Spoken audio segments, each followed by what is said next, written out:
যতই সময় যাচ্ছে ততই ফেনীতে বন্যার দুর্ভোগের করুণ চিত্র ফুটে উঠেছে। লম্বা হচ্ছে নিখোঁজের তালিকা, ঘাটে ঘাটে ভিড় বাড়ছে স্বজনদের। সব ধরনের যোগাযোগ বন্ধ থাকায় কান্নায় ভেঙে পড়েছেন কেউ কেউ। সরকারি সংস্থার পাশাপাশি উদ্ধার অভিযানে নেমেছে বেসরকারি সংস্থাও। পরশুদিন সকালে বাইরে ভিডিও গুলো আমার বাসা পানি উঠে দেখছে, তাহলে ক্লাসে বন্ধু কেনা বন্ধ মাথা।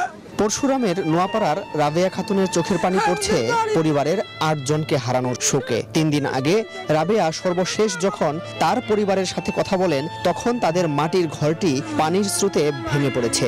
সব ধরনের যোগাযোগ ব্যবস্থা ভেঙে পড়ায় তারপর আর সন্ধান নেই তাদের। এটা তো জানি না, দেখিও না, বাবা মার খোঁজ কেউ খোঁজ পাই না। আর ফুলগাজীর বড়ইয়া গ্রামের হোসনে আরার পরিবারের ১০ সদস্য যোগাযোগের বাইরে। ২ দিন যাবৎ অপেক্ষা করছেন জেলা প্রশাসক কার্যালয়ের সামনে। বারবার চেষ্টা করেও আপনজনদের এক পলক দেখতে পারেনি তিনি। প্রাণপ্রিয় ৪ সন্তান ও স্ত্রী পানির ঢেউয়ে হারিয়ে গেছেন নাকি বেঁচে আছেন, সে কষ্ট বুকে অপেক্ষা করছেন চট্টগ্রাম থেকে আসা তাজুল ইসলাম। আমার আত্মীয় স্বজন ফুলগাজীতে আটকে পড়ছে, কিন্তু কোথাও কোনো সহযোগিতা পাই নাই। এখন এমনই ফুরফুরে মনে থাকবে সবাই। বসুন্ধরা টয়লেট্রিজ, ফুরফুরে মন সারাক্ষণ।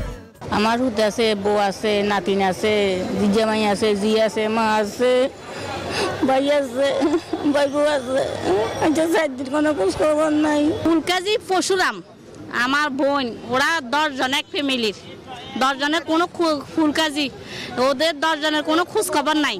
স্মরণকালের সবচেয়ে ভয়াবহ বিপর্যয়ে পড়া ফেনীবাসীর নিখোঁজের সংখ্যার তালিকাটা ঠিক কত বড় তার আন্দাজও করতে পারছেন না তালিকা করা এ স্কাউট সদস্যরা।